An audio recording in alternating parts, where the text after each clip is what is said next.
livre para todos os públicos.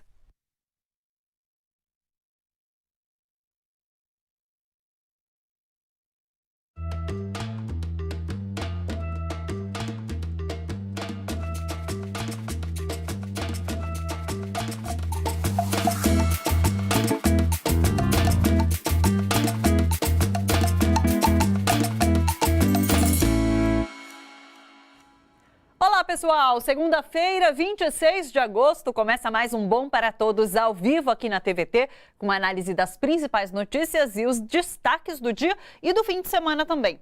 A gente está ao vivo pelo YouTube, Facebook, é só você escrever lá, Rede TVT. Participe com a gente, mande perguntas, comentários, não esquece de dar like nos nossos vídeos e compartilhe também. No WhatsApp, o nosso número é o 11 99798 4042. Acesse também o catarse.me/TVT, que é o nosso espaço de financiamento coletivo. Você pode ajudar a TVT nesse momento em que ouvir outras vozes é tão importante. Vamos para as notícias. Subiu a desaprovação ao governo Bolsonaro. Pesquisa da CNT-MDA, divulgada pelo portal Infomoney no final da manhã de hoje, revela que a avaliação negativa de Bolsonaro subiu de 19% em fevereiro para 39,5% em agosto. A avaliação positiva do governo caiu de 38,9% para 29,4%, quase 10 pontos. No caso da avaliação pessoal, a desaprovação saltou de 28,2% para 53,7%, isso de fevereiro a agosto. Os entrevistados apontaram saúde, meio ambiente e educação como as áreas de pior desempenho do governo Bolsonaro. O encontro do G7 terminou com promessa de ajuda ao Brasil. Reunidos na França, os 7 países mais ricos do mundo decidiram liberar 20 milhões de dólares para auxiliar no combate ao incêndio na Amazônia. O anúncio foi feito pelo presidente francês Emmanuel Macron. Hoje pela manhã, Jair Bolsonaro comentou o anúncio na saída do Palácio da Alvorada. Vamos ver. Macron promete ajuda de países ricos à Amazônia. Será que alguém ajuda alguém? Você é uma pessoa pobre, né? Sem retorno. O que está de olho da Amazônia? O que eles querem lá há tanto tempo? O dinheiro enviado pelo G7 será usado em aviões de combate a incêndios e também reflorestamento. Israel também ofereceu ajuda ao Brasil. Nesse caso, não houve questionamento por parte do presidente Jair Bolsonaro. A gente ainda vai voltar a falar no programa de hoje sobre esses incêndios criminosos na Amazônia que deram início a essa crise internacional. O IBAMA e o Ministério da Justiça tinham conhecimento sobre o tal Dia do Fogo, organizado por ruralistas para chamar a atenção de Bolsonaro. Você vai conhecer todos os detalhes daqui a pouco. Vaza Jato, o corregedor-geral do Ministério Público Federal, acobertou a confissão de um procurador da Lava Jato que confessou ter pagado por outdoor ilegal. O Intercept Brasil divulgou hoje áudios apontando que os procuradores tinham conhecimento sobre essa ilegalidade praticada pelo colega e chegam a chamá-lo de traidor. O procurador Diogo Castor de Matos pagou pelo outdoor instalado no aeroporto de Curitiba, que trazia a foto dos membros da Força Tarefa com a frase: "Bem-vindo à República de Curitiba, aqui a lei se cumpre". Em abril desse ano, o procurador Paulo Galvão envia áudio para o grupo de procuradores. Vamos ouvir. Vai chegar nele porque ele confessou, relatou o fato para o corregedor, já chegou nele. Então não existe essa história de vai chegar, não vai chegar. Ele mesmo espontaneamente foi lá e falou, já relatou isso para o corregedor. Então não tem mais isso, tá bom? Pois é, apesar da confissão, o processo que investigava o outdoor foi arquivado. Sobre a Vaza Jato, a gente conversa agora com o jornalista Pedro Zambarda, do Diário do Centro do Mundo. Oi, Pedro, tudo bom? Tudo bom, Thalita? Boa tarde a todo mundo que está nos acompanhando. Vocês estão me ouvindo bem? Perfeito, você também? Tranquilo. Enfim, mais uma série agora de áudios. Agora a coisa começa a ficar bastante interessante. Inclusive, suscita dúvidas, né? O CNMP, que foi citado nessas gravações é a instância do Ministério Público que, na verdade, vai avaliar a continuidade ou não do Deltan Dallagnol na força-tarefa. A gente já pode ter uma ideia aí que eles realmente se protegem, né, Thalita? Sim, inclusive tinha uma ação para ser julgada amanhã e essa ação foi retirada por pedido do advogado de defesa de Deltan, né? Exatamente. A coisa vai ficando cada vez mais escabrosa. A gente acompanhou aqui no DCM, inclusive também mostramos esse áudio e estamos debatendo o conteúdo dessas revelações. A gente acha que vai ter áudio do Sérgio Moro daqui a pouco, viu? Será mesmo? Porque está demorando para sair mais coisas sobre Moro. A gente está ouvindo muito lendo e ouvindo muito sobre Deltan Dallagnol, sobre os procuradores. Moro está meio de ladinho por enquanto. Está de lado, mas a gente não pode esquecer que justamente essa conduta dos procuradores pode explicar muita coisa que o juiz pode ter feito dentro da Operação Lava Jato. Lembrando que esse outdoor a Lava Jato, na verdade, fez uma verdadeira campanha política, tanto nesses 5 anos de operação quanto nas próprias eleições. E também a gente teve outros detalhes da Vaza Jato, que foi aquele pedido estapafúrdio do Deltan Dallagnol de fazer um monumento para eles. Sim. Agora, Pedro, nos bastidores se especula que a permanência de Moro no governo está por um fio. Tá por um fio mesmo, Thalita, e tanto a Rosângela Moro quanto ele próprio dão demonstrações, o papo nos bastidores parece que o relacionamento dele com o presidente Jair Bolsonaro se deteriorou muito, que praticamente o Jair Bolsonaro estaria queimando ele numa brasa alta, embora não faça comentários públicos necessariamente detonando o ex-juiz, mas ele tem mandado vários recados.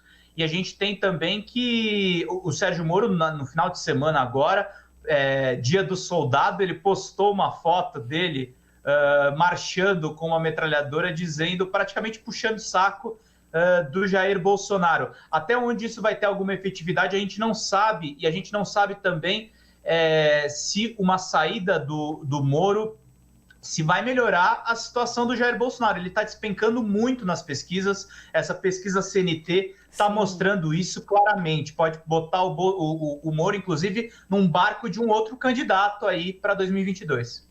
Inclusive, eu li notícias que o próprio João Dória falou, olha, caso o Moro saia do Ministério da Justiça, tem espaço para ele aqui no meu governo. Se o João Dória abraça o Alexandre Frota, você acha que não tem espaço para o Sérgio Moro? O João Dória Júnior está abraçando qualquer coisa e ele tem ficado muito quieto porque ele engoliu um sapo gigantesco esses dias na questão da não expulsão do Aécio Neves no PSDB. Foi uma velha guarda que ganhou essa disputa. Sim. E, pelo visto, o João Dória não está mandando o tanto quanto ele propagandeia por aí. Sim. Agora, em relação ao encontro do G7, Pedro, a gente comentava muito aqui na semana passada sobre se prender a discussões internacionais, ser um tipo de esperança que resta a nós em relação a alguma mudança no sistema político aqui no Brasil. Mas o que a gente teve como retorno dessa reunião foi o Macron oferecendo uma ajuda financeira, mas não elevaram o tom em relação ao que tem acontecido aqui no Brasil. Como que você viu tudo isso? Olha, tem alguns setores da direita encaram isso como uma derrota do Macron. Eu não acho isso. Eu acho que os outros países eles estão tão insatisfeitos quanto a França, mas talvez eles tenham adotado uma estratégia que muitos especialistas em relações internacionais entendem como mais bem-sucedida. Oferecer ajuda financeira e, caso o governo não tome as devidas providências, colocar sanções econômicas. Não faz muito sentido...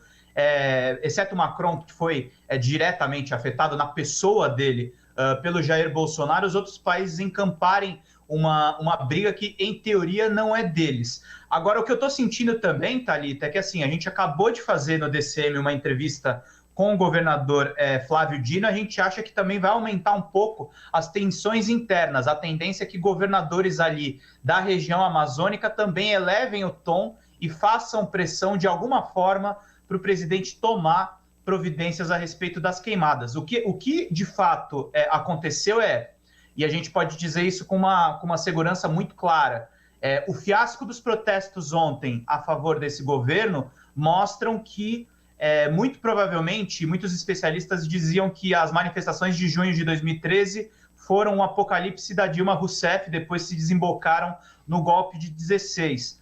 Eu acho que parece que as queimadas da Amazônia, de fato, estão ferindo de morte o governo Jair Bolsonaro. O que a gente está vendo aí daqui para frente é uma deteriorização desse governo, como muitas pessoas já falavam lá atrás. Em uma das pautas ia bater na bunda do Bolsonaro, parece que a pauta ambiental foi a escolhida para muitos setores de oposição se unirem nessas investidas. Pedro, muito obrigada pela participação. Obrigado vocês aí mais uma vez pelo espaço. Se vocês precisarem de mim para qualquer comentário, qualquer análise, estou aqui à disposição. Valeu demais. Um beijo, até mais. Um beijo, tchau, tchau. Tchau. Você que acompanha a TVT e quer ajudar na construção desse canal educativo e democrático, contribua com o nosso financiamento coletivo. É só acessar o catarse.me/TVT. Você faz uma assinatura e colabora com a TVT. A gente já está quase chegando na metade da meta estipulada. Então vai lá, acessa e ajuda a gente. Bom, para todos, faz um rápido intervalo. Na volta, aqui no estúdio, a gente vai falar sobre democracia, autoritarismo, totalitarismo. Então fica por aí que o papo vai ser bem interessante. Até daqui a pouco.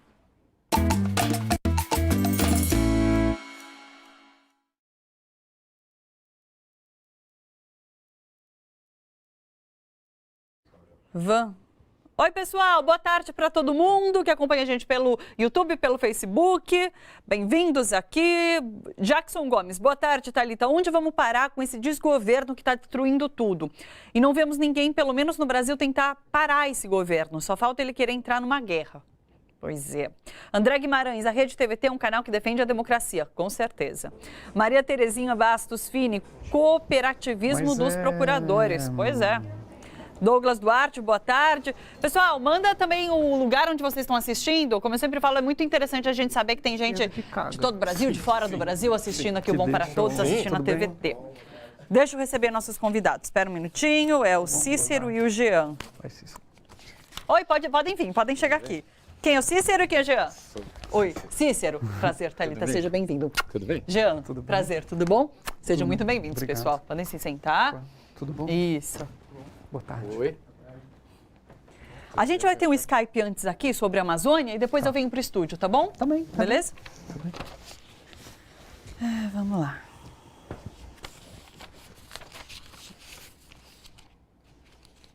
Eu vou recuperar 2 casos da semana passada que mostram bem esse tom autoritário de Bolsonaro. E daí a gente vai tentar explicar um pouquinho o que é autoritarismo, se dá para configurar Bolsonaro como uma pessoa autoritária, como um governo autoritário, o governo Bolsonaro, e até que ponto é temível o totalitarismo, se existem chances de totalitarismo se implantar aqui no Brasil. A gente vai falando até para explicar esses conceitos, tá bom? Pode ser? Beleza.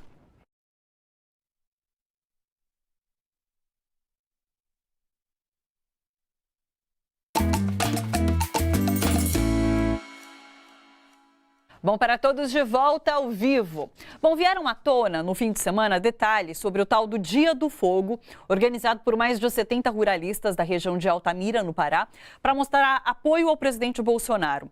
3 dias antes de organizarem por WhatsApp os incêndios na floresta amazônica, isso em 10 de agosto, o IBAMA, órgão do Ministério do Meio Ambiente, recebeu um alerta do Ministério Público Federal sobre essa ação.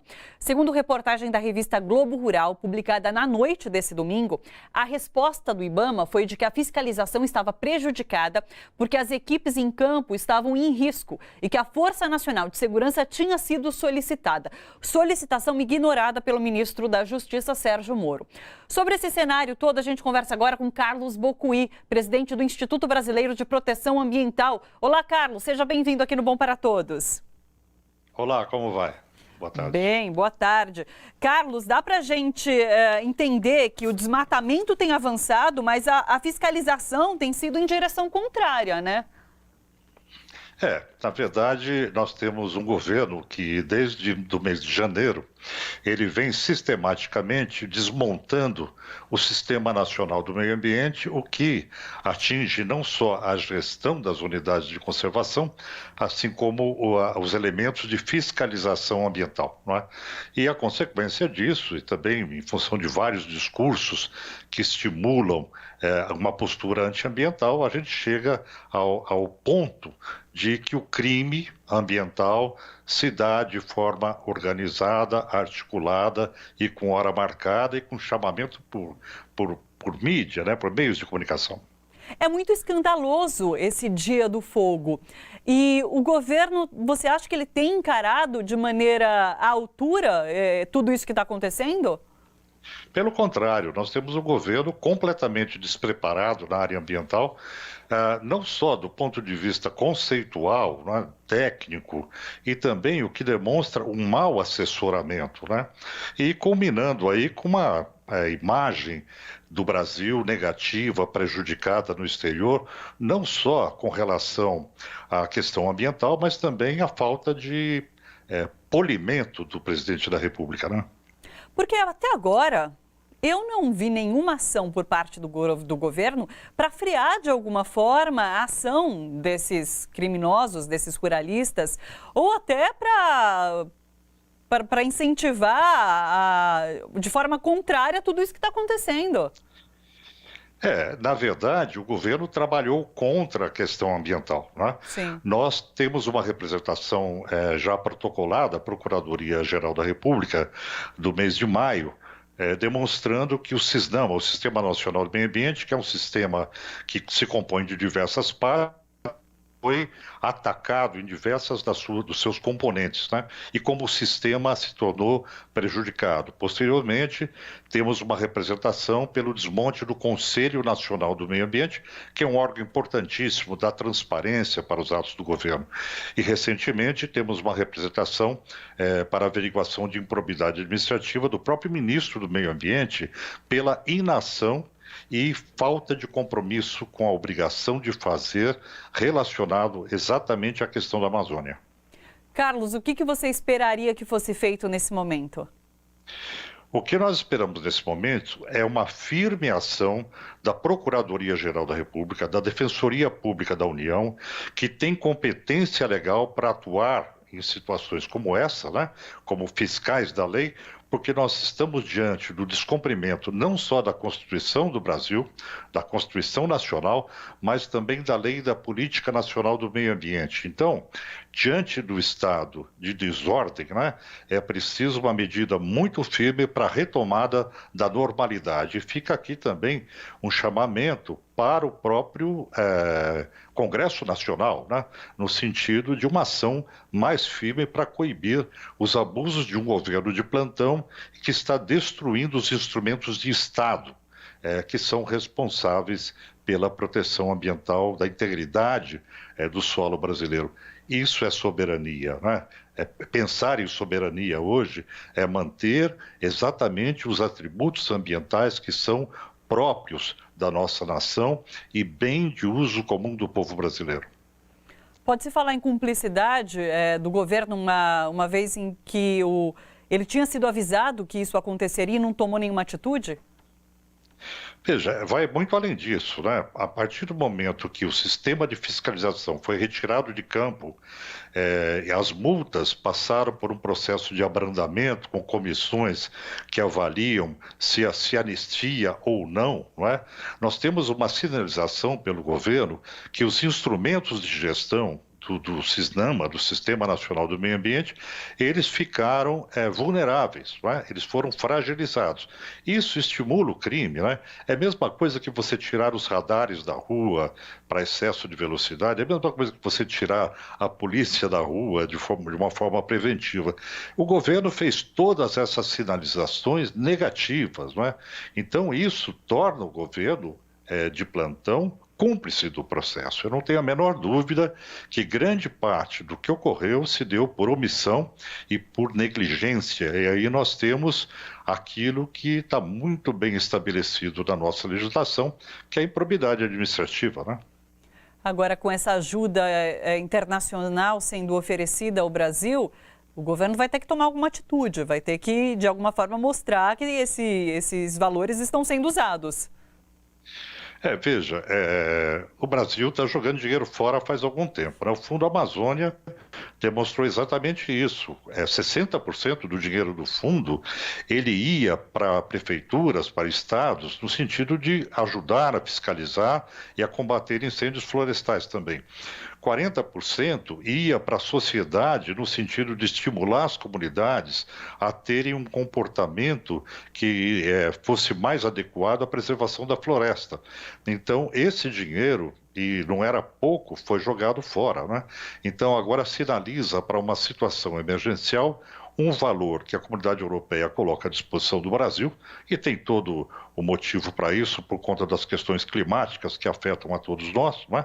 Mas, na verdade, isso acabou se devendo à falta de prevenção, né? E a própria... eu vou só dar um exemplo para você ter uma ideia do volume envolvido. As multas que não estão sendo aplicadas, 29% das multas que deixaram de ser aplicadas esse ano, e com o aumento dos eventos de contravenção, né, de crime ambiental, você tem uma ideia de quanto de dinheiro o Brasil jogou fora e que poderia ser utilizado para proteção ambiental. É bastante preocupante tudo isso que está acontecendo. Carlos, muito obrigada pela entrevista, muito obrigada por trazer essa análise aqui para o Bom para Todos. Eu que agradeço e espero, sinceramente, que a gente saia desse pântano, né, em que o governo está metendo o Brasil. Porque, inclusive, só para finalizar, a gente tem discutido muito isso aqui. O que levou anos para ser construído está sendo destruído no estalar de dedos, né? Eu acho que aí tem um componente de dano moral, né? A imagem do Brasil hoje, quanto tempo o Brasil vai levar para recuperar a sua imagem no exterior, né? Então, tem que se pensar nos aspectos materiais e também nos aspectos morais, né, desse processo. Claro. Obrigada, Carlos. Um abraço, até mais. Eu que agradeço, o prazer de participar. Obrigada. Vamos para o nosso estúdio, então. Olha só, cientistas políticos têm alertado sobre a elevação do tom autoritário de Jair Bolsonaro. Na última semana, 2 episódios foram bastante discutidos. Ao ser questionado sobre a decisão de trocar o superintendente da Polícia Federal no Rio de Janeiro, Bolsonaro disse que é ele quem manda. Assim mesmo, sou eu que mando e ponto final. Em outra decisão questionável, Bolsonaro nomeou para a reitoria da Universidade Federal do Ceará o terceiro colocado na lista tríplice. Ele tinha apenas 4% dos votos. Bolsonaro tem flertado com o autoritarismo? Quais os riscos para a nossa democracia? E até que ponto pode se falar em totalitarismo? Bom, essas perguntas a gente faz agora para o professor de Teoria Política da Faculdade de Filosofia, Letras e Ciências Humanas da USP, Cícero Romão Rezende de Araújo, e Jean Tible, professor do Departamento de Ciência Política também da USP. Sejam muito bem-vindos, pessoal. Muito obrigada pela presença. Obrigado. E aí, Bolsonaro é um autoritário? Quero saber de vocês. Cícero, vamos começar. Sem dúvida, ele representa uma força social que, ao longo da experiência da nossa redemocratização, foi se insurgindo contra a democracia, né? Sim. E no começo tinha uma voz minoritária, mas conforme as coisas evoluíram, problemas do próprio regime democrático que a gente teve a partir de 1988, ele foi crescendo, né? Mas ele não é só um flerta, né? Ele abertamente lembra figuras, tem um discurso autoritário, festeja o período em que os militares estiveram no poder, sim. No poder. Então ele representa uma força autoritária no país. A diferença de anos para trás é que existe hoje uma base social que expressa isso, né? Sim. Não é só ele, né? Ele representa uma parte minoritária ainda da sociedade, minoritária, mas é numerosa. Sim. Né? Sim. Essa figura autoritária cabe numa democracia, Jean? Não, né? A democracia está sendo testada, né? Na verdade, a gente sempre teve, né, uma democracia, o Carlos Marighella, se não me engano, chamado de racionada. A gente teve uma série de conquistas democráticas nas últimas décadas, sim, mas a gente tem o Bolsonaro, um pouco dialogando com o Cícero falou antes, ele ativa uma linha extremamente autoritária da história do Brasil, né? Que começa com o pai de todos os golpes, né, em 1500, com a colonização, né, genocídio indígena, escravidão, né, a própria Guerra do Paraguai, que a gente fala pouco. Então, o Brasil é feito desse massacre. E o Bolsonaro, ele ativa essa linha e também celebra, né? E tanto que o que a gente pode citar aí, tudo, se a gente for pegar as medidas do governo, desde o começo, tudo que une é uma agenda da morte, né? Uma celebração da morte. Mas ele anunciou isso, né? Aquele famoso discurso lá do domingo anterior ao segundo turno, né? Que ele lá gravado do jardim do condomínio dele para a Avenida Paulista e para todos que estavam reunidos apoiando, ele colocou isso de forma muito nítida, né? Então, e ele está tentando aplicar isso. Eu acho que os setores democráticos têm que responder, têm que se organizar, se mobilizar, compreender quem são essas forças vivas democráticas para se contrapor a isso, porque do lado dele, não tenho dúvida, que é o que ele vem fazendo, ele não combina com democracia. Sim. E não só as forças democráticas, vocês acreditam que as instituições estão reagindo de forma adequada a essa figura autoritária? Olha, eu acho que a crise institucional que o país está vivendo é anterior ao Bolsonaro. Na verdade, o Bolsonaro é uma espécie de... Ele se aproveita dessa desarticulação institucional que tem acontecido anteriormente. Já é expresso em coisas como um impeachment muito esquisito, né? Sim. O próprio modo como as instituições do Poder Judiciário estão agindo, né? Um crescente desconcerto entre os poderes constitucionais. E, na verdade, essa força autoritária, ela busca justamente no vácuo, no espaço vazio que é deixado no plano institucional para crescer, né? Sim. E, então, digamos assim, a minha resposta é que é muito inadequado porque, na verdade, ele é fruto da crise institucional. Entendi. Sim. Inclusive, eu estava lendo alguns dados que ele é o presidente que mais fez decretos desde a redemocratização. Isso é uma característica muito marcante de uma figura autoritária no poder, né? Governar por decreto. Sim, ele está um pouco seguindo o jeito que o Donald Trump está fazendo também lá nos Estados Unidos. Embora também a gente possa dizer que, por conta de uma crise do jogo bipartidário americano, isso aconteceu, já estava acontecendo antes de governar por decreto, e o Trump intensificou, né? Sim. De novo, a minha impressão que eu tenho é que o Bolsonaro é fruto da crise institucional e ele vai jogando para aprofundar essa crise, bloquear as instituições e fazer com que, num movimento de baixo para cima, né, no qual ele fala, embora ele não faça diretamente, ao falar, ele faz fazer, porque essa é uma característica, aliás, que é das coisas autoritárias que têm aparecido, mais que me lembram características do fascismo, embora, evidentemente, tudo é muito diferente, né? Porque na história tudo é muito diferente, mas essa coisa de sistematicamente destruindo as instituições e fazendo um movimento de baixo para cima, de grupos que vão, através dos atos de fala que o presidente faz, dizendo coisas a respeito do meio ambiente, a respeito do crime, etc., faz com que essa base social haja em nome dele. Né? Que é o que a gente está vendo do incêndio agora, dos ruralistas botando fogo, né? Agora, essa pesquisa que saiu hoje de manhã é muito interessante, porque a gente estava destrinchando um pouco os números, aumentou a desaprovação. E daí, quando você vai ver o porquê de ter aumentado essa desaprovação, eles colocam de certa maneira assim: parte dessa população que desaprova é porque ele não está cumprindo o que ele prometeu. E o que ele prometeu é muito pior do que o que ele está fazendo. Então, é um cenário bastante aterrorizante esse que a gente tem. Porque se ele for cumprir tudo de fato, as coisas podem piorar e muito. Sim. Mas acho que vão piorar mesmo. Antes de... Eu acho que...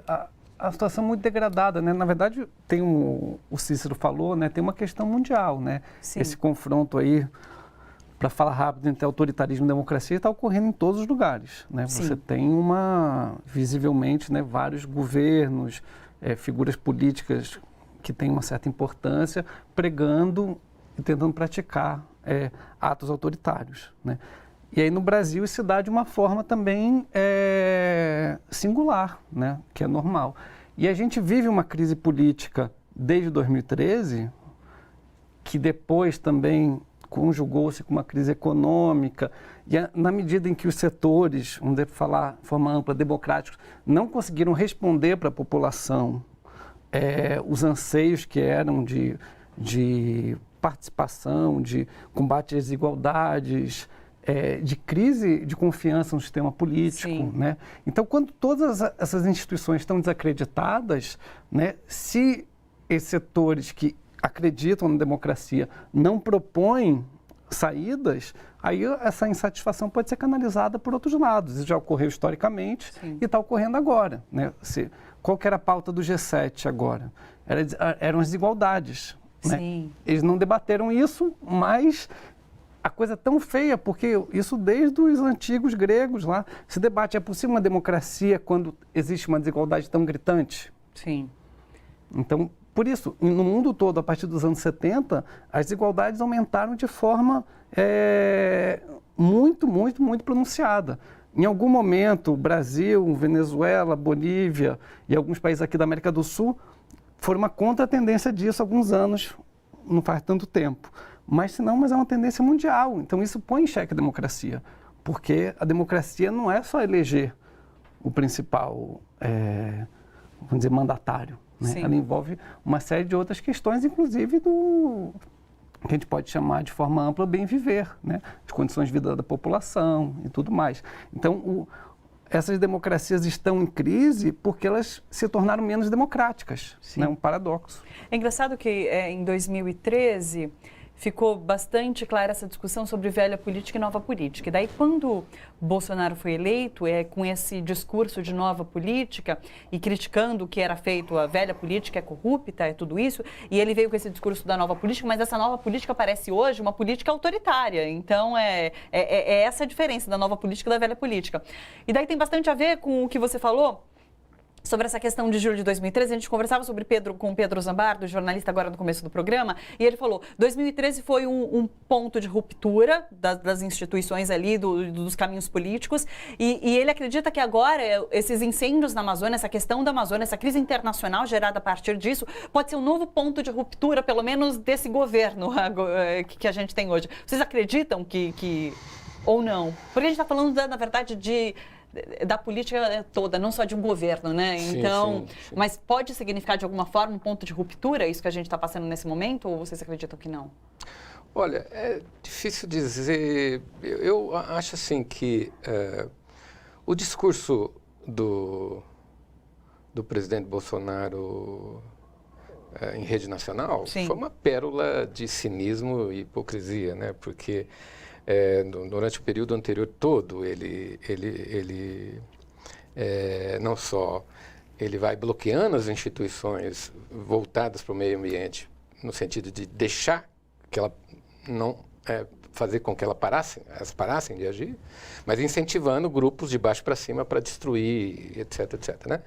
E depois, por conta de um contexto internacional onde há um consenso muito grande a respeito da questão ambiental, ele quase com a faca, tendo a faca no pescoço, ele se vê nas circunstâncias de fazer aquele discurso que a gente chamaria de, para inglês, ver, né? Sim, porque é o típico inglês ver, que é uma expressão lá do século XIX, quando aqui o Brasil tinha que esconder o tráfico negreiro, né? Falava coisas dizendo, bom. E eu não acredito que isso modifique fundamentalmente a postura do governo, mas revela a completa contradição, né, em que ele está metido, né? Porque ele discursa e etc. E a partir de um determinado momento ele é obrigado a dar uma aparente cavalo de pau, né, no discurso, para dizer, não, nós respeitamos as regras internacionais, etc. Ou seja, ele lembra tudo que os governos anteriores fizeram para o meio ambiente e que ele, na campanha e nas ações, foi foi dizendo que ia ser desmontado. Sim. Mas no discurso dele, ele fala, não, nós fazemos, Sim. etc. Revela a contradição. Não acredito que isso vai alterar fundamentalmente a postura dele, porque me parece que a postura dele é muito voltada para esse bloco da sociedade, manter uma fidelidade, uma lealdade estreita com esse bloco da sociedade, que, apesar de minoritário ainda, é numeroso e que ele espera expandir. Sim. Né? Aproveitando-se justamente das dificuldades com que os regimes... Porque nós temos um governo que expressa uma voz autoritária, mas o regime ainda é democrático. Sim. Mas é um regime que está cheio de fraturas que ele busca explorar. Sim. Agora, vocês acham que tem setores da sociedade e até a mídia que toleram esse discurso por conta de uma agenda liberal que esse governo tem posto em discussão e em prática, inclusive? Eu leio constantemente os jornais e o único momento em que setores importantes do empresariado, setor privado, qualquer que seja o setor, né, banco, agronegócio, Sim. indústria, se manifestou crítico ao governo, foi agora com o desmatamento descontrolado, mas não pelo desmatamento descontrolado, e sim pelos efeitos que ele causou. Sim. Né? Então você tem, na verdade, historicamente, né, o que a gente pode chamar de classe dominante, nunca teve muito apreço no Brasil pela democracia. Mas eu acho que tem surpreendido quão pequeno esse apreço. Sim. Né? Porque tem não leva em conta nenhuma deriva, nenhum âmago autoritário do governo e só quer saber mesmo da agenda das chamadas reformas, mal chamadas. Né? Sim. Então a gente tem que lidar com isso, né? Se a gente acredita na democracia no Brasil, saber que setores importantes, poderosos, no fundo, não ligam para isso. Porque quando eles sentiram, em algum momento, que a coisa poderia ameaçá-los, né? Que aí eu acho que tem a ver com junho de 2013, eu acho que tem a ver também com conquistas dos governos do PT. Esse cenário deixou um pouco, algum descontrole possível, eles preferiram, em vários momentos, ir para uma solução que beira o autoritarismo. Né? Bolsonaro não enganou nunca ninguém. Né? Ele foi muito nítido em todas as declarações. Ele não tem nenhum apreço para a democracia. Até porque mesmo a questão do regime militar, já seria gravíssimo ele defender o regime militar. Sim. Mas ele não defende exatamente o regime militar, ele defende a banda podre do regime militar. Né? É muito mais grave. Então a gente está tendo que lidar com uma situação e a popularidade dele, ela ao mesmo tempo não é nem pequena nem grande. Então a gente está nessa situação também intermediária. 30%, porque ele, né? ele tem um certo... que o Brasil sempre teve, né? Desde a redemocratização, um pouco esse padrão desde 89, né? Um terço mais à esquerda, um terço mais à direita e um terço no meio do caminho. Só que tem duas mudanças muito importantes. Né? Quem liderava o terço da esquerda está encarcerado, injustamente, e o terço da direita está liderado pela extrema.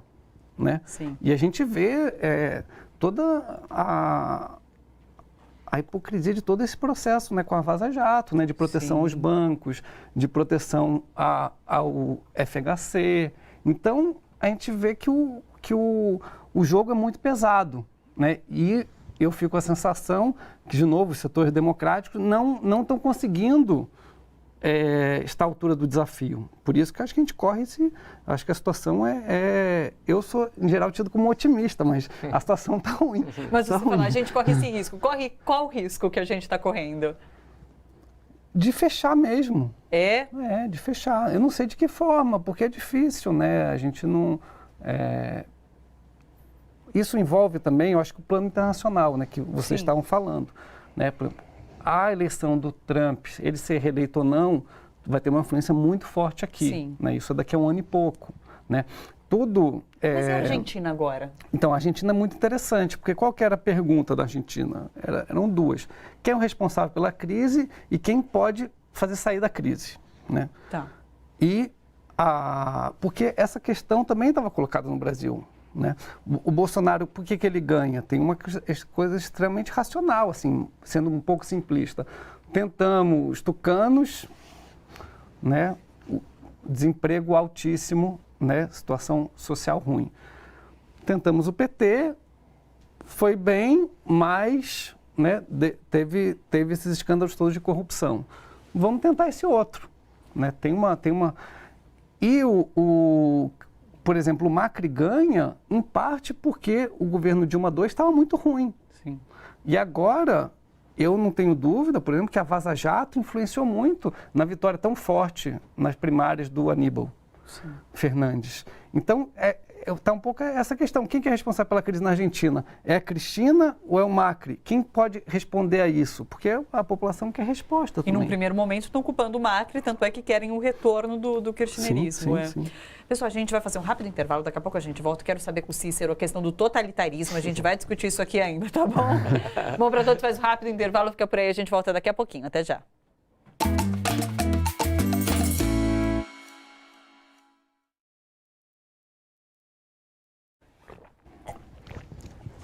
Oi, pessoal, peraí, vamos lá. A Vânia Lima tá falando assim, vamos ver o Pedro Zambarda por aqui. Deve seguir ele lá no Diário do Centro do Mundo, né? Pois é, ele participa bastante aqui com a gente. O Pedro tá sempre por aqui. Anne Caroline falou, boa tarde, assistindo de Caruaru, Pernambuco. Douglas Duarte, de Goiânia. Graça Amaral, de Florianópolis. Wilson Nogueira falou, tá assistindo de Curitiba, Paraná. Deve ter visto a placa lá do outdoor no aeroporto de Curitiba, né? Ademir Menezes falou, boa tarde, está assistindo de Bagé, Rio Grande do Sul. Alguém que chama Minha Videoteca, Ramon Sampaio, de Juazeiro do Norte. Ele escreveu assim, na verdade. O que estaria faltando para os procuradores da Lava Jato, inclusive Deltan, serem presos? E parabenizou a gente pelo jornalismo. Muito obrigada. Van Souza falou, gosto da programação da TVT, tudo muito bem explicado. Que bom, pessoal. Não esqueçam de curtir nosso vídeo, se você está assistindo pelo YouTube, pelo Facebook. Pelo Facebook dá para compartilhar também, para mais gente ter contato com o nosso conteúdo. Muito obrigada, pessoal. Já já a gente está voltando. Oi.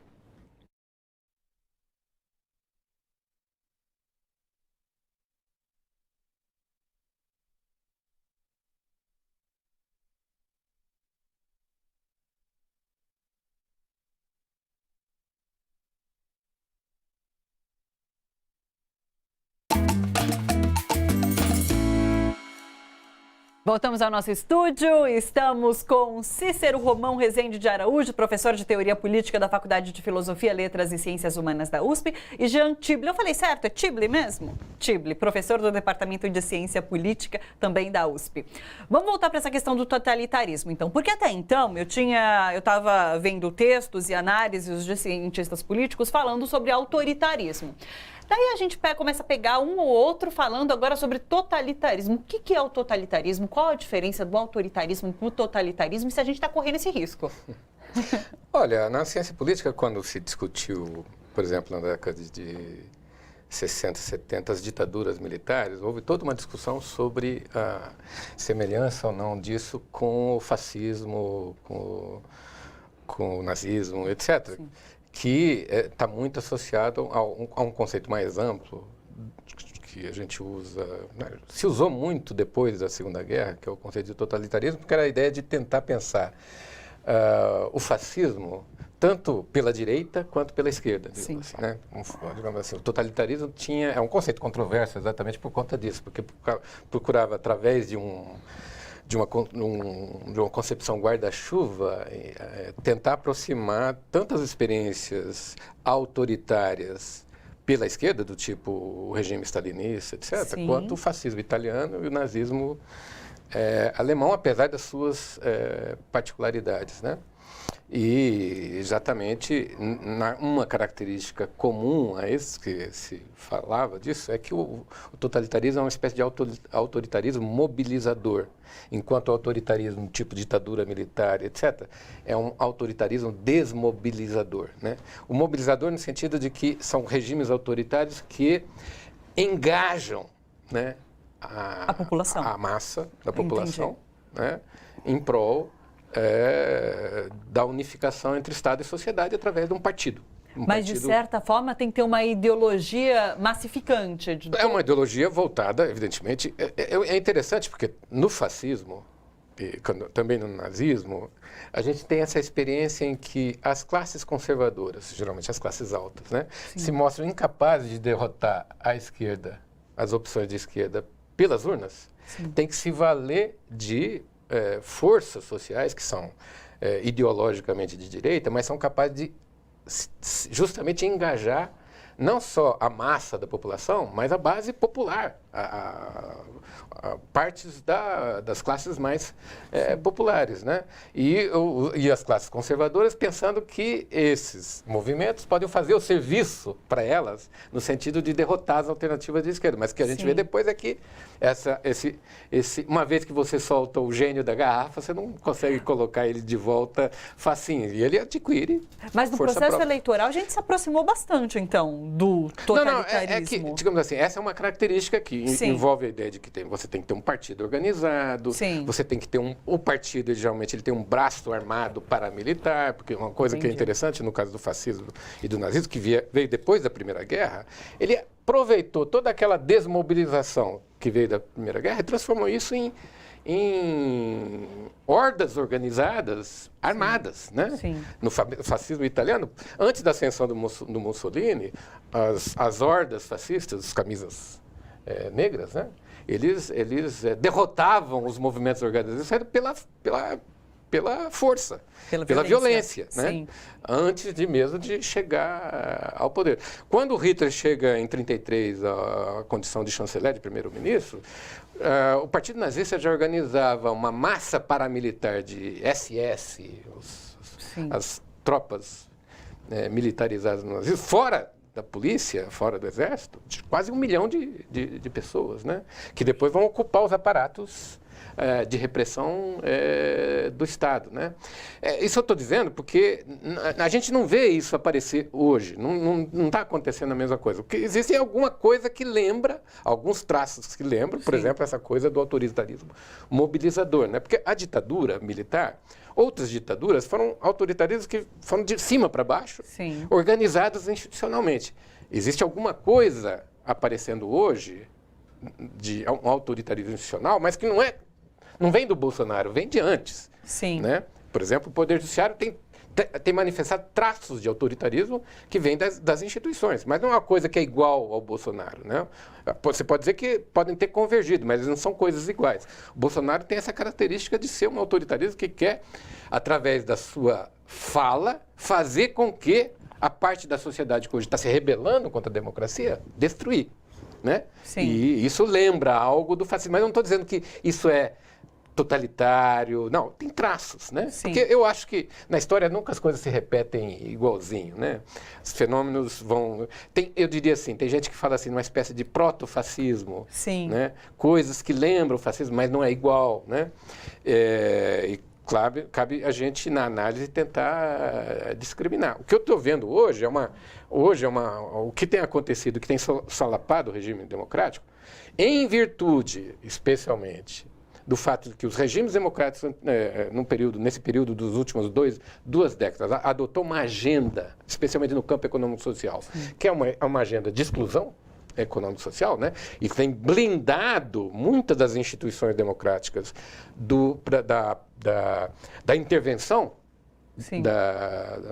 dos cidadãos no Estado, né? Vamos pensar Banco Central independente, todas essas coisas que foram adotadas pela agenda neoliberal, que foram, digamos assim, solapando a base de legitimação dos regimes democráticos e dando espaço para o surgimento tanto de um autoritarismo no Brasil, que eu acho que é institucional, tem um lado institucional, e um lado deste autoritarismo, vamos chamar assim, de baixo calão, né? Que é usado pelas classes conservadoras, mas sobre o qual, a partir do momento, nem as próprias classes conservadoras que animaram inicialmente, eles podem controlar. Porque, inclusive, há algum tempo a gente teve as manifestações pedindo fechamento de Congresso, fechamento de STF. E essas manifestações se repetiram nesse final de semana, mas, assim, pouco noticiadas, com pouca gente. Então, o que a gente percebe é que essa base que, de certa forma, apoiava Bolsonaro, na verdade, via nesse discurso dele uma possibilidade de fechamento do Congresso do STF, essa base está diminuindo. Então, a gente fala dos 30%, mas eu acredito que a tendência, eu não sou nenhuma especialista, eu acredito que a tendência é essa base diminuir cada vez mais. Agora, há a possibilidade dessa base aumentar? Acho que sim. Vamos supor o seguinte, você pode até supor o seguinte, que o fenômeno Bolsonaro seja passageiro. Sim. Tá? Se a gente acha que o fenômeno não caiu do céu, mas foi fruto de uma série de causas que são anteriores a ele, né? Se os regimes democráticos não souberem atacar os problemas que levaram a esse fenômeno acontecer, ele vai voltar. E ataca como? E vai voltar, quer dizer, entre outras coisas, tem que mudar completamente a agenda econômico-social. Sim. Tem que mudar completamente. Mas como com esse Congresso? É um desafio passo, muito mas, grande. digamos assim, faz parte aí da luta democrática você tentar ampliar. Eu acho que é difícil, tá? Uma situação difícil. Mas eu vejo movimentos no sentido de alterar, né? É só ver o que está acontecendo nos Estados Unidos, né? Sim. É verdade que o Trump tem força, é verdade, mas está havendo alteração no Partido Sim, Democrata. tanto é que as pesquisas eleitorais lá mostraram que os candidatos democratas bateriam Trump. Qualquer um dos candidatos democratas bateriam Trump. Então, pode ser que essa mudança esteja acontecendo. Mas se o Partido Democrata continuar seguindo o rumo que o Partido Democrata Terceira Via seguiu a partir do Bill Clinton, não vejo uma situação de saída de luz no túnel. Por quê? Porque nós vamos voltar a reiterar problemas que existiam antes e aumentar a frustração da população. Com o aumento da frustração da população, na minha opinião, vem um retorno desse mesmo fenômeno com mais raiva ainda, né? Com mais raiva ainda. O que eu vejo com mais esperança é o próprio Partido Democrata fazer uma reflexão interna, autocrítica, coisa que a esquerda brasileira também deveria fazer, né? No sentido de alterar a sua agenda. Né? Você lá tem gente no Partido Democrata que está alterando, está mudando, está, por exemplo, questionando as políticas de austeridade, questionando a resignação com alto nível de desemprego, né? Tentando buscar uma maneira nova de formular políticas macroeconômicas, políticas de criação, de reversão da baixo crescimento e assim por diante, combinado com a agenda ambiental, né? Sim. Então, Agora, isso eu acho que isso é o lado interessante da democracia, no sentido de que a democracia produzir forças dentro dela, também alternativas de combate. Porque eu não vejo muita esperança de você conseguir derrotar isso através de jogadas geniais no plano institucional, fazer alguma coisa do tipo que foi feita contra a Dilma, para fazer jogadas no sentido de... O impeachment, no caso. Bloquear, mas, no fundo, não alterar as causas, aquilo que provocou o fenômeno. Sim. Jean, você falou que você que é otimista. Qual é a luz no final do túnel? Como você está vendo saídas para essa situação? Olha, primeiro a gente tem que olhar a ferida, né? A situação é feia. Isso não é uma coisa brasileira, né? Se a gente for olhar, por que a democracia está mal no mundo? Por causa da desigualdade que a gente falou antes e também porque ela é extremamente repressiva. Um exemplo, a gente vai olhar para o Macron. O Macron é um democrata? Eu tenho dúvidas. Os coletes amarelos, né, que é vamos dizer, a população, o andar de baixo, para falar rápido, se mobiliza. E em 9 meses, 12 perderam o olho, 22 perderam dedos ou parte da mão. Presos, teve mais de 10 mil detidos e eu acho que alguns 4, 5 mil estão sendo processados e uma parte presos. E o que os coletes amarelos fizeram? Se mobilizaram pelos seus direitos. Foi um grito contra as desigualdades, né? E como que um governo que a gente vai supor republicano, democrático, reage? Então, por isso, a gente primeiro tem que ver o encarceramento em massa nos Estados Unidos. Mesmo aqui, no melhor momento que o Brasil viveu, do ponto de vista da política institucional, o encarceramento aumentou, o número de mortes também pelos agentes do Estado também aumentou. Então, a gente primeiro tem que fazer um certo diagnóstico e, a partir disso, ver o que tem de vibrante na sociedade brasileira e no resto do mundo e que encarna aspirações democráticas. Agora a gente vê as mobilizações no Sudão, que derrubaram o governo de 30 anos de ditadura militar. Na Argélia, toda sexta, desde o dia 22 de fevereiro, estão enchendo as ruas, né, que é equivalente ao domingo, né, sexta, em países muçulmanos. né? Aqui no Brasil, quando a gente vê mobilizações da educação, Sim. da cultura, da arte, agora também em defesa da ciência, né? A gente tem toda uma nova subjetividade que surgiu no país e eu vejo o Bolsonaro como uma reação a tudo isso. Sim. Antes, você ser preto, você ser indígena, você ser trans, você ser gay, lésbica, pobre, camponês, tudo isso tinha um significado e todos esses setores, digamos, que sempre foram alvos da repressão, eles mostram até uma certa exuberância. Eu acho que daí que vai surgir, né? Se a gente fala muito TVT, TV dos trabalhadores. Quem são os trabalhadores? Eu acho que são todos esses, né? Então, e aí eu acho que tem uma questão de criar, vamos dizer, o que seriam pontos mediadores, né? Então, TV, ter um jornal, ter rádio, ter editora, ter manifestação de rua, ter assembleias. Eu acho que de tudo isso, como que o Brasil saiu da ditadura outra vez? Né? Saiu o quê? Porque teve todo um trabalho clandestino, teve enfrentamento, depois teve... O que foi a grande reversão? Foi a mobilização que teve aqui no ABC, né? E no Brasil todo, dos trabalhadores. Eu acho que é isso, a gente tem que buscar esses caminhos. E quando eu vejo... Só está desanimado quem não está em contato direto com coisas vivas. Eu acho que tem muito no Brasil. Mas o problema é que a gente vive uma transição, né? No mundo todo isso, né? Entre o que seriam as velhas organizações que tiveram um papel importantíssimo de conquista de direitos, sindicatos, partidos, né? Toda uma cultura operária que foi fundamental, foi muito vibrante e muito importante. Só que tudo mudou, o mundo do trabalho mudou. Né? Então, esses próprios atores são diferentes hoje, embora lá atrás também já eram fundamentais, né? Vamos ver, todas as revoltas, teve uma participação sempre muito grande de mulheres, etc. Mas eu acho que tem desses setores vibrantes que encarnam uma democracia de verdade, eu acho que daí que vai vir e já está vindo, né? Um caminho, vamos dizer, de mais igualdade, mais liberdade. Né? E por isso que o que eu falo, né? Tudo que é interessante, o governo atual tenta travar, porque tem uma inteligência do mal, digamos, nisso tudo. Eles não são bobos, por óbvio. Né? Há muita estratégia nisso tudo. Os alvos são. Agora, a gente está falando de instituições desacreditadas. Qual o impacto da Vaza Jato nisso tudo? E até que ponto vocês acreditam que a Vaza Jato possa fazer alguma diferença nisso tudo que a gente está vivendo? Olha, acho que pode ter um impacto na Operação Lava Jato. E no sentido de... Mas em questão ao STF tomar uma decisão... De até mesmo revisar as decisões da Operação Lava Jato. Né? Mas, digamos assim, eu acho que certas tendências que a gente tem encontrado no Poder Judiciário, não sei se vai Não acredita muito que vai mudar alguma quer dizer, coisa. Eu acho que vai digamos assim, talvez até por conta da petulância da Operação Lava Jato, porque o Poder Judiciário está muito cioso da hierarquia, né? Sim.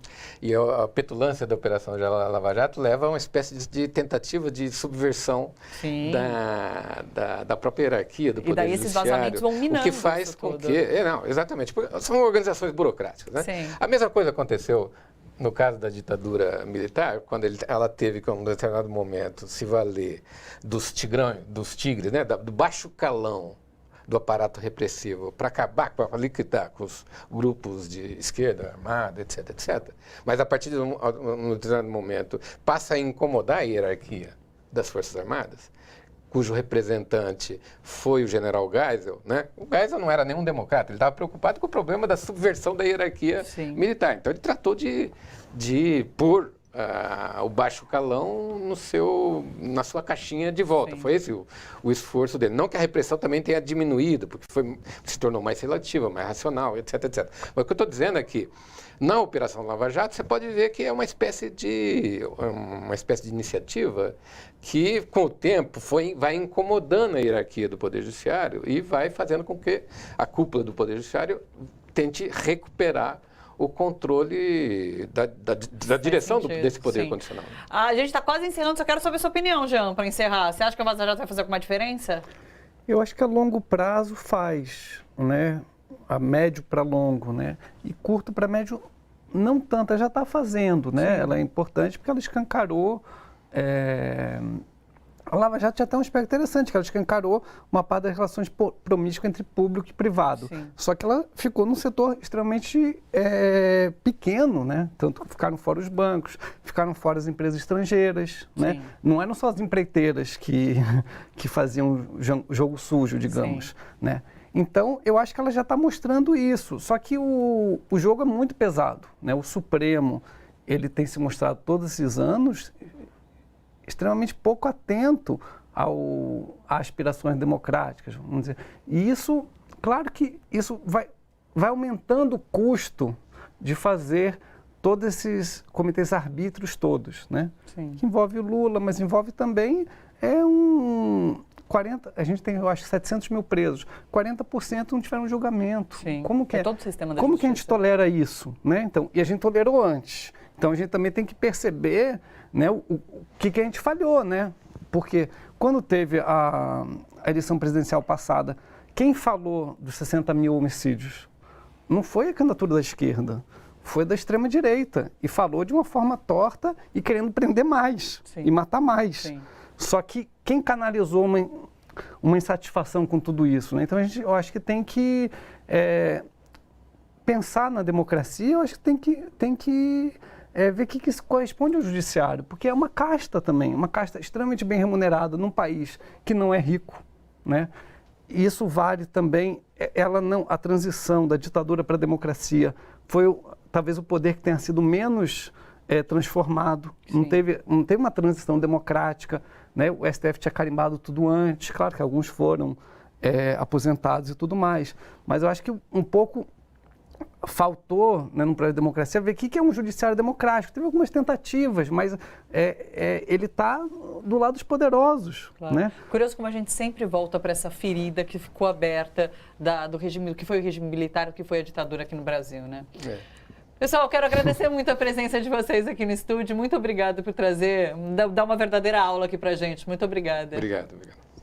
Bom, para todos ficar por aqui, lembrando que você também pode assistir ao nosso programa nas reapresentações, hoje às 11 horas da noite, amanhã, terça-feira, às 9 horas da manhã. Você que acompanha pelo YouTube, não deixa de dar like, pelo Facebook também, dá like no nosso vídeo, se quiser compartilhar também. É isso, bom para todos ficar por aqui. Até amanhã.